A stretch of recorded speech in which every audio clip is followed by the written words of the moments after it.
On a night when steel should have decided the war, the enemy lost to something no blade could cut, a true story-inspired legend that stepped out of the fog and made hardened men drop their spears and run. It began with drums no one could find, a rhythm like a slow heartbeat rolling over the valley, and in that uneasy thrum an army saw shapes where there were none, heard footsteps that left no prints, and watched the shadows gather into the pale silhouettes people would later call the Ghost Army of Japan. They were first seen on the slopes above the river Yodo, where Lord Senda's forces pressed hard against the defenders of the pass. Torches hissed in the damp night, arrows rattled, and the air smelled of wood smoke and fear. The attackers had the numbers. The defenders had the high ground. Victory felt like arithmetic, simple and cold. Then the mist thickened so quickly that men coughed and wiped their eyes. A captain shouted for more torches. Someone laughed to steady himself, and the laugh died halfway out of his chest. On the ridge stood a line of armored figures with blank white masks and no banners. They did not shout a challenge. They did not beat their shields. They only stared, and every man below felt stared through. A volley of arrows rose to meet them. The shafts vanished into fog, the rope-like sound of flight swallowed by the night. Moments later, the same arrows landed behind the attackers, clattering among their own men as if thrown back by the mountain. Horses reared. A drummer lost his rhythm. Men peered into the thick air and tried to count the shapes, but with each blink there were fewer, then more, then none. Someone yelled that the ridge was empty. Another swore he saw a masked face at arm's length, and when he thrust his spear forward it met only wet mist. The defenders took the moment and rushed, and those who fought in that charge would later speak of pale figures slipping past them without breath or weight, turning enemies' heads just enough that blades met air. The attackers broke. The ridge was retaken. And when the mist finally thinned, there was not a single body left where the pale warriors had stood. By dawn, rumors fed on steam rising from the field. Soldiers whispered that the figures were the unburied dead from coastal battles, drawn inland by the smell of fear. A stable boy swore he heard one speak in a voice like winter wind, "Go home." A scout claimed he touched a pale sleeve and his hand went numb for an hour. No one agreed on the number who had appeared, they only agreed that they had appeared, and that the night no longer belonged to men. In every campfire circle, stories spread.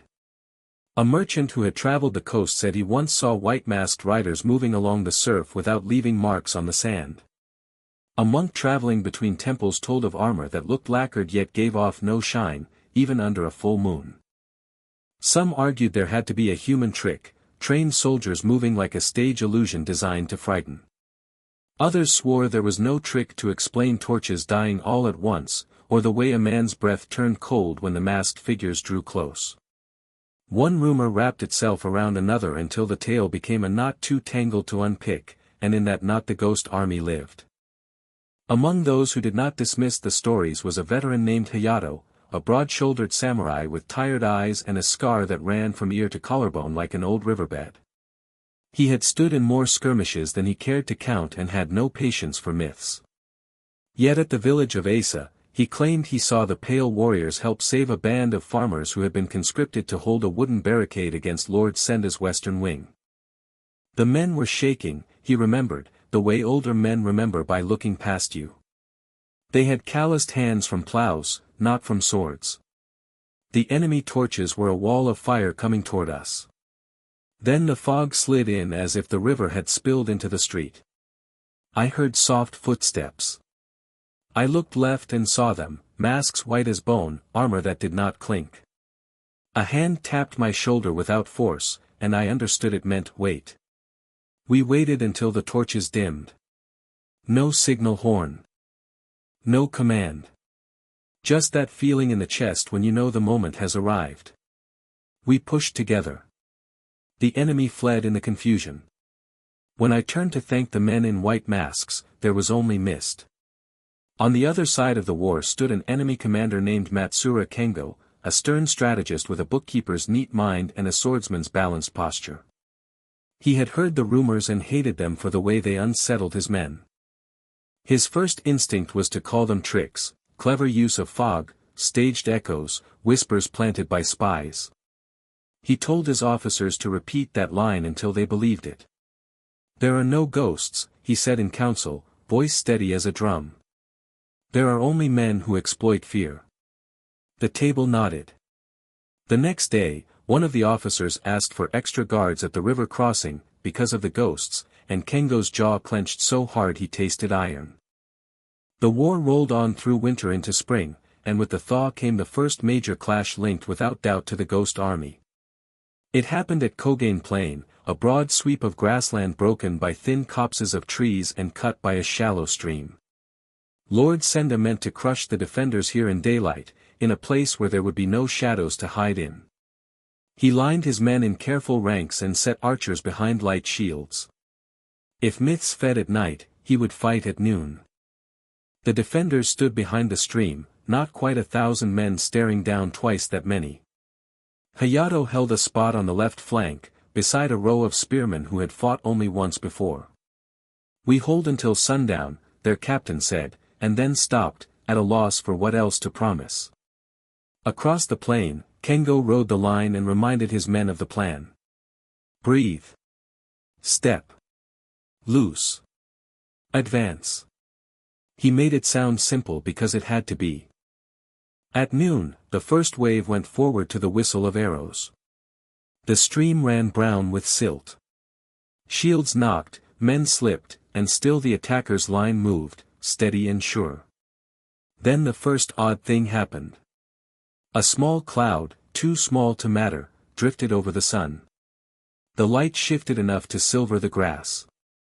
A thin ripple ran through the attacking line as men glanced up. The cloud moved on. The line reformed. No harm done. The second odd thing was harder to explain. On the defenders' left, a handful of pale figures stepped out of the nearest copse and walked straight into the open.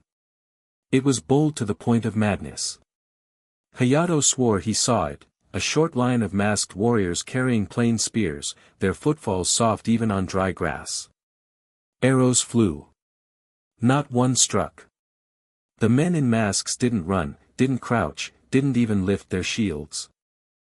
They only walked, and as they walked their shadows stretched long ahead of them, stretched and stretched until Kengo's front ranks blinked and lost the measure of distance.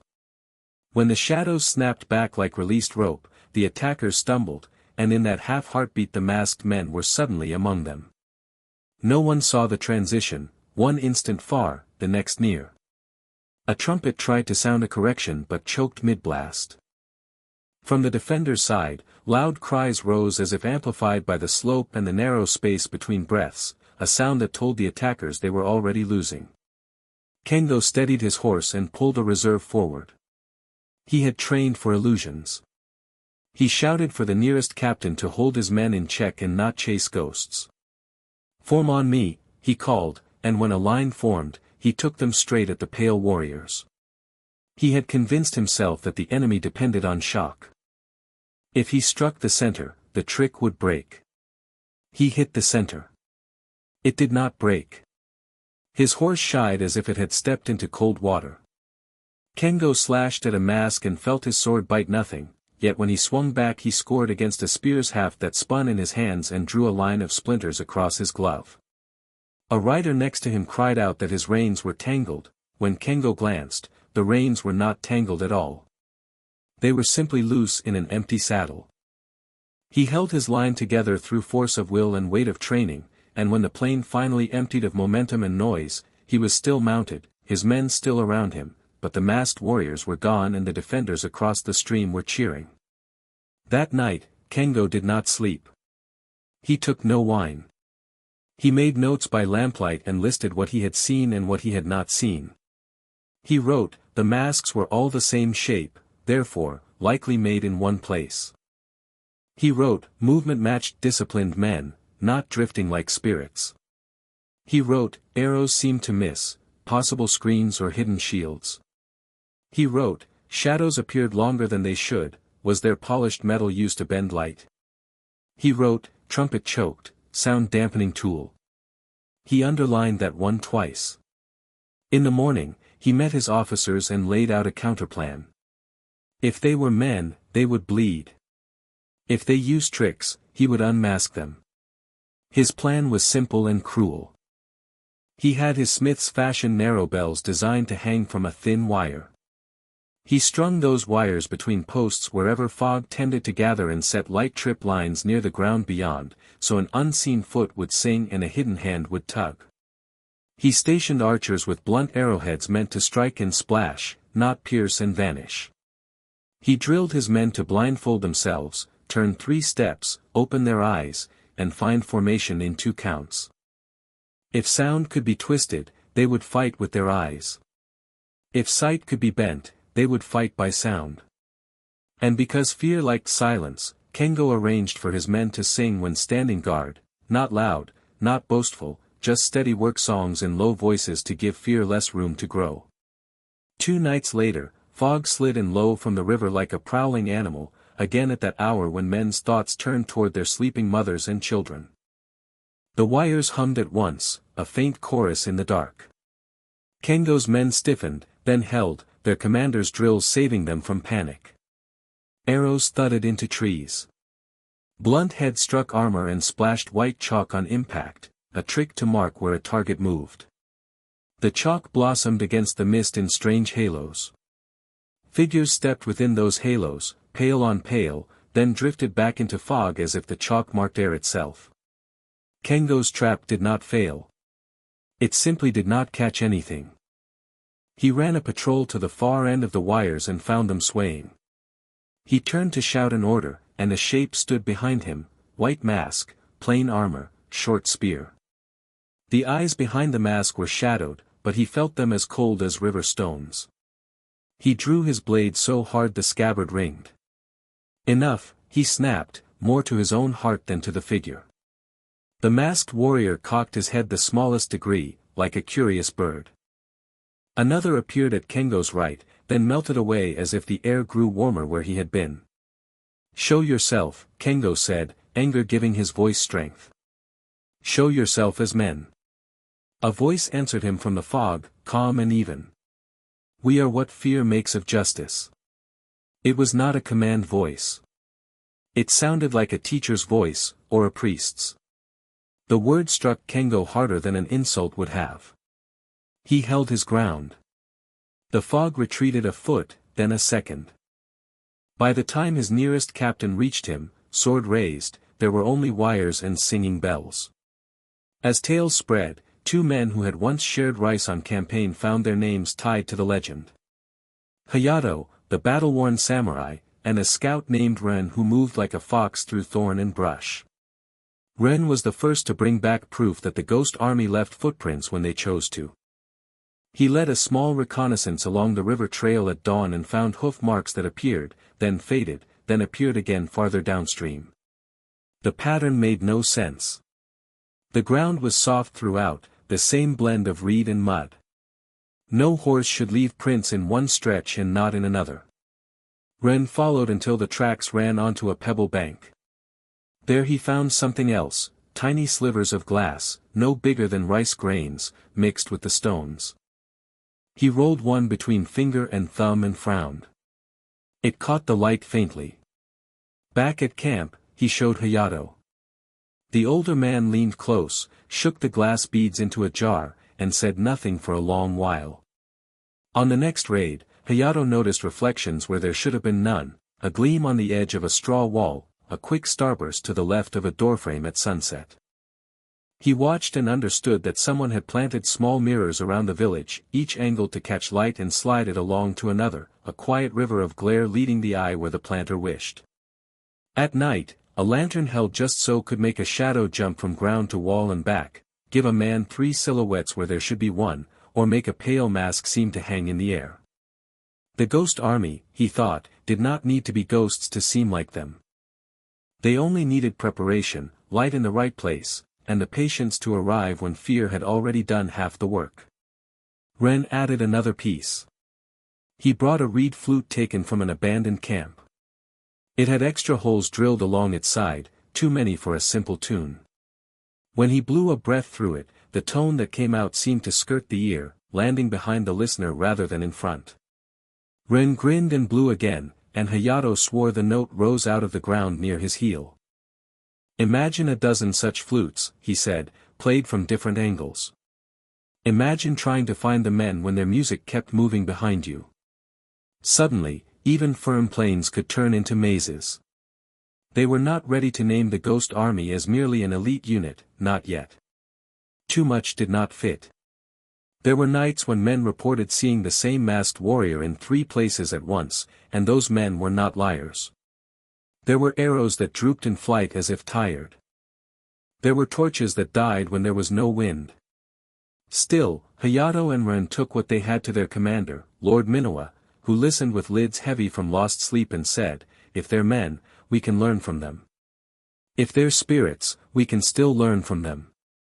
The second appearance that shook the war happened far from Kogain Plain, on the wet slopes above Miwa's shrine, where a convoy of supplies moved under grey skies. Kengo, frustrated and hungry for a clean victory, sent his best to take the convoy. He expected a quick strike.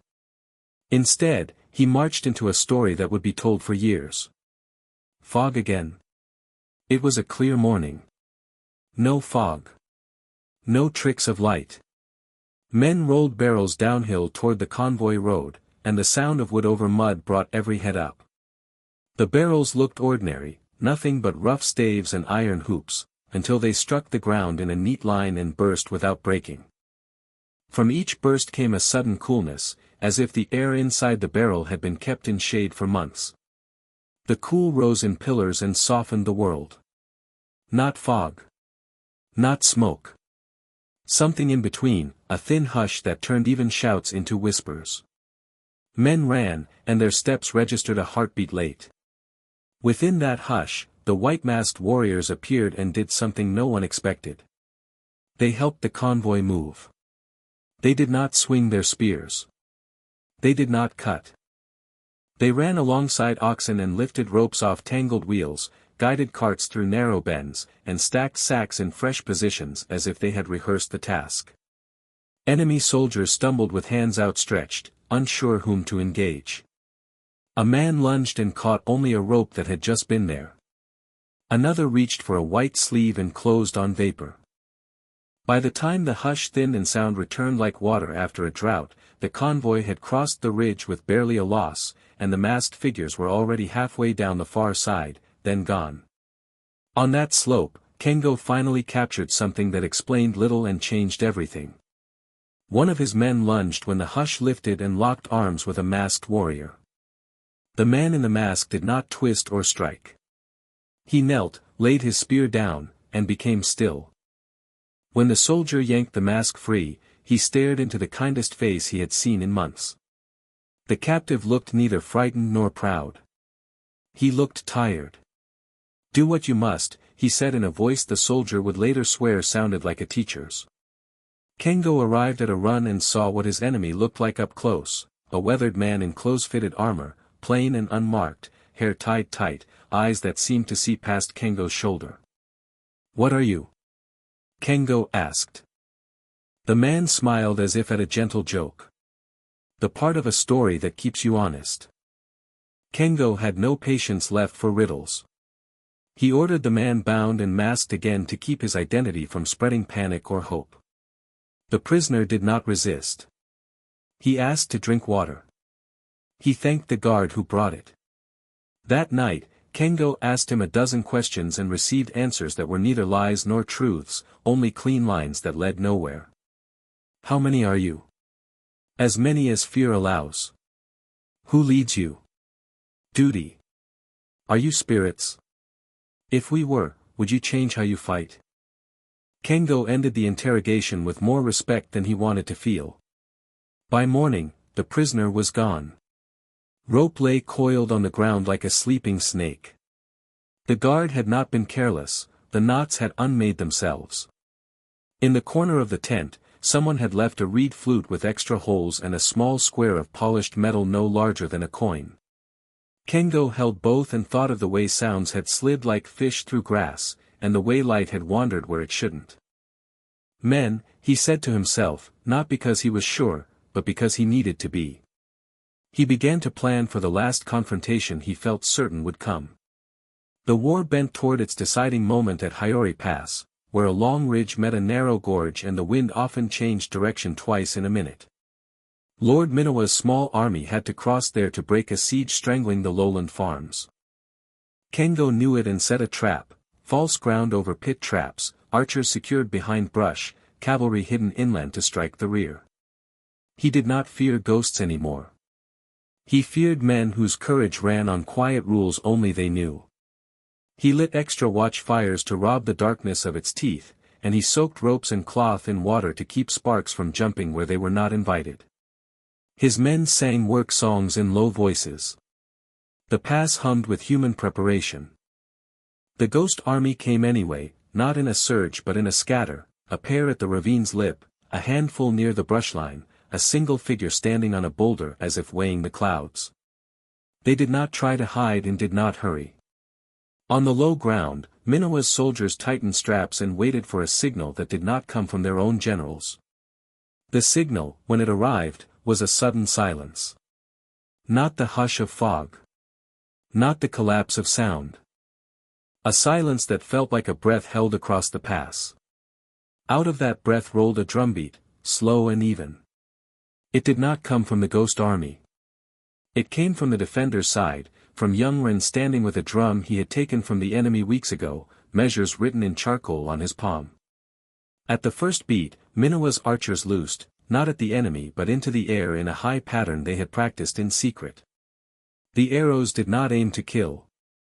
They aimed to fall in places where Kengo's men would lift their shields, where heads would tilt, where feet would shift. The ghost army had taught Minowa well, fight fear with rhythm and light. Hayato took the flank with a group of runners carrying polished mirrors in sleeves and reflected sunlight in thin blades that fell across the gorge like thrown silk, confusing depth, bending distance by heartbeats.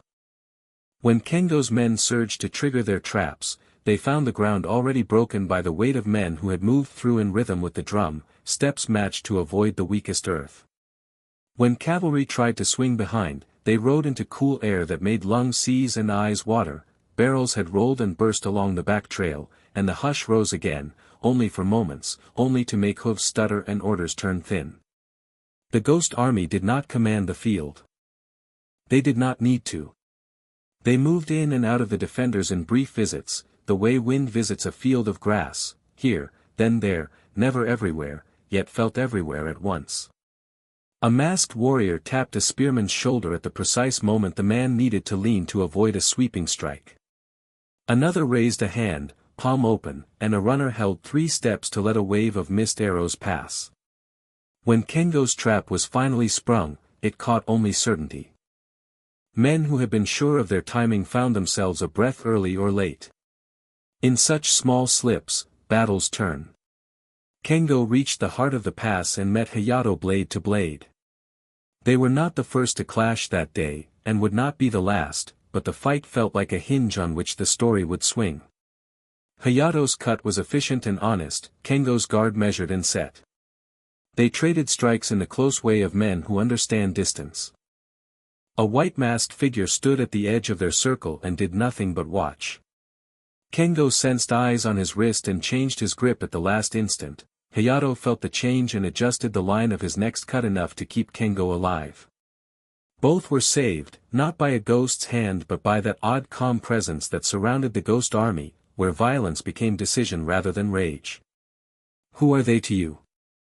Kengo asked between breaths, not sure whether he meant the masked figures or the men across from him or both.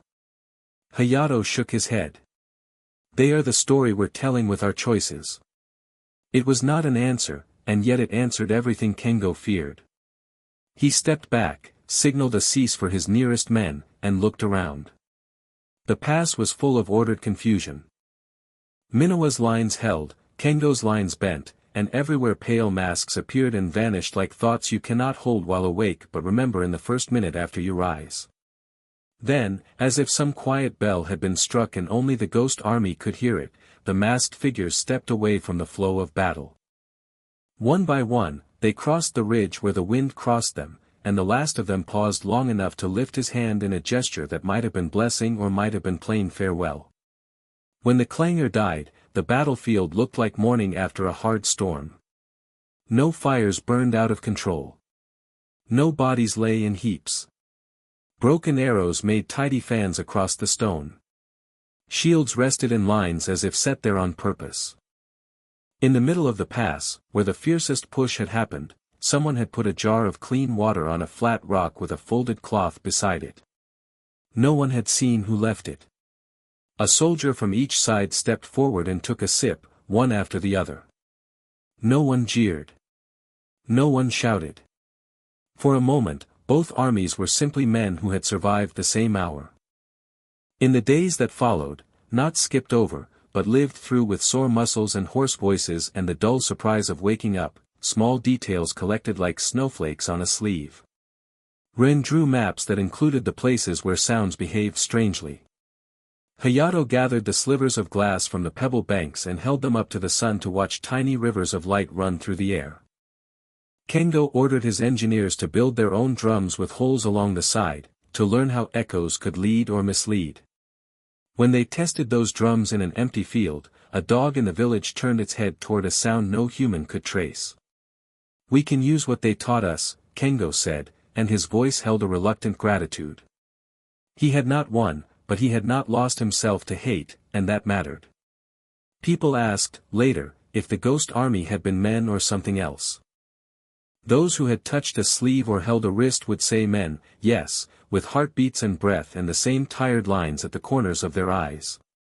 Those who had heard a voice from nowhere or seen a torch die without wind or watched arrows fall up instead of down would say spirits, yes, the restless kind who return when called by grief and duty. The truth held both possibilities in one hand. The ghost army moved like elite soldiers trained to master light, sound, and the rhythm of fear, a hidden unit who did not care for glory. And yet in their presence men felt something outside the usual measure of tactics, as if the old dead had leaned in to remind the living of a promise they had not kept. There were clues to the human part.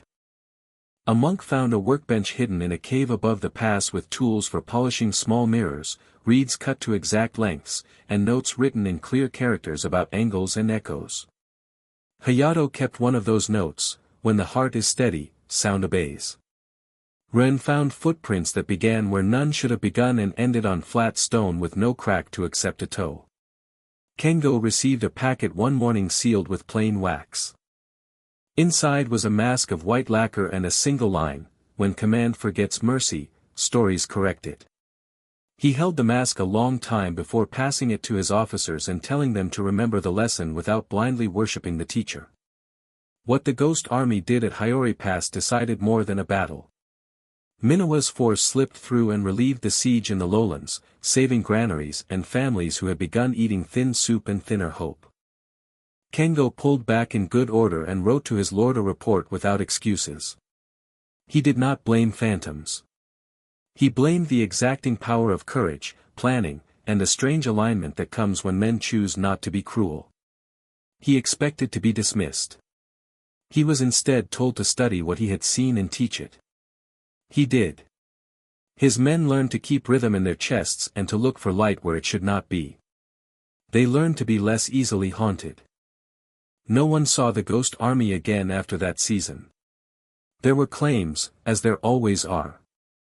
A bandit chief in the north swore a white mask watched him steal grain and the next morning his spoils had turned to stones, an unlikely punishment, perhaps a child's tale. A widow on the coast said a pale warrior sat outside her house at dusk until her son returned safe from patrol, then stood and walked into the ocean without a ripple. A soldier named Ren, older now, married and with a scar across his forearm where a rope once bit hard, claimed he woke one night to the sound of a reed flute, looked outside, and saw only moonlight pouring across his doorstep as if someone had tipped it from a jar. As years stacked, the story did what stories do. It sharpened where people needed it sharp and softened where they needed it soft. Lords told it to remind their heirs that war is more than weight and steel, it is also the temperature of courage. Parents told it to scare children away from the river at night, and to comfort them when thunder made the house shake. Veterans told it with quiet eyes that remembered things their tongues could not shape. In the capital, A young writer in plain robes found mention of the ghost army in a temple ledger and wrote it into a chronicle with the care of a man placing stones to mark a path. Some say they were an elite unit, he wrote. Others say the dead returned. He did not choose between them.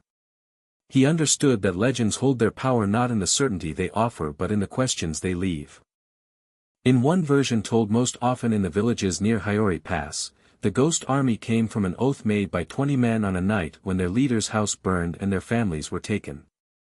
They swore to fight without banners or names until cruelty learned shame. They trained in clearings no one visited, in patience and misdirection and the science of light. When fear rose like floodwater, they rode it like a boat. When fear receded, they stepped back into the trees.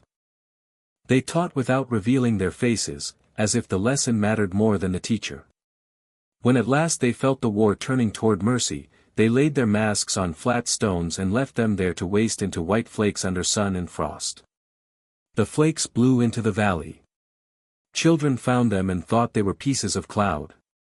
Another version keeps the men but adds the dead, because in Japan the line between memory and presence is thin. In that telling, the masks were plain so the spirits could use any body without confusion. On long nights, an old grandfather would say this softly and look toward the door as if expecting a visitor who might be late but never impolite. Hayato did not care which version people told. He retired to a small house near the river where he could hear water over stones and the call of winter birds. He kept his armor oiled and hung it where he could see it, not to remember war but to remember the weight of promises. Sometimes he took down the little jar of glass slivers and poured a few into his palm to watch the light move. He would have told you, if you asked, that the ghost army were men who stood beside something larger than themselves without claiming it. He would have told you that was enough. Kengo became a teacher of the hard kind who never humiliated his students. He taught them to measure not only distance but also the space inside a man where fear grows. He taught them to sing. When he felt his anger rise at a young soldier's mistake, he thought of a white mask on a tent floor and of a jar of water left in the center of a pass, and he swallowed the anger like a bitter medicine and spoke plainly instead. He kept the reed flute on his desk and sometimes lifted it to his lips without sound, the way a man may lift a cup to remember thirst and gratitude at once. Ren found a quiet contentment he had never expected. He set traps for rabbits, not men. He taught his children to step soft and see what others missed. When the wind was right, he showed them how a mirror could catch sunlight and send it dancing across a wall. Light wants to go where you point it, he told them, but it also wants to play. He smiled when he said it, because he could still see white masks bobbing in the corner of his eye, and he'd come to think of them as protectors rather than terrors. People still hike the ridge at Hiyori Pass. On some mornings they find the stones arranged into neat rows as if set there by careful hands. On some evenings they hear a drum in the distance though no one beats one. Guides tell their groups to listen for the change in air when a story gets close, the quick cool, the sudden quiet. Most visitors nod and smile and think it's part of the act. A few, walking alone near dusk, stop without knowing why and look up to the ridge and feel a presence that is not heavy, not loud, only sure. There is one last detail people argue over, the color of the masks. White, say those who saw them in moonlight. Pale gray, say those who saw them in cloud. A fisherman passing beneath the ridge during a spring rain once claimed he saw a mask not white, not gray, but the soft yellow of paper. He thought of letters. Of promises written. Of names not written, and how sometimes that is the point. He did not climb to find out. He let the river carry him forward and let the legend rest on the stones because that was where it belonged. The ghost army shaped more than one war. They shaped the way men thought about war, that it could be guided by restraint as much as by force, that a story can discipline soldiers more tightly than a chain of command, that mercy can be an element of strategy, not a weakness to hide.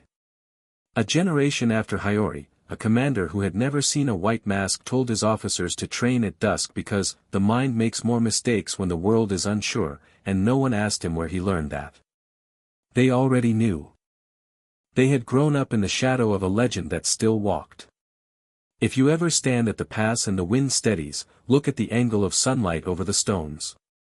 It may slip and gather in ways that make no sense, as if someone is still playing with mirrors beyond the trees, preparing a lesson for hearts that will fight soon and need a story to steady them. Perhaps you will hear a flute. Perhaps it will sound behind you. Perhaps it will be only the river. But if you feel a calm settle where fear was, know this: men once stepped out of mist and chose to fight like teachers rather than executioners. They came and went without names, and the valley is quieter for it. The truth of them lives not in whether they were men or spirits, but in what they made other men do: hold their temper, choose their moment, leave water for a stranger. Thank you for watching. If this tale moved you, please subscribe to Samurai Tales for more legends of courage, mystery, and the quiet power that outlives war.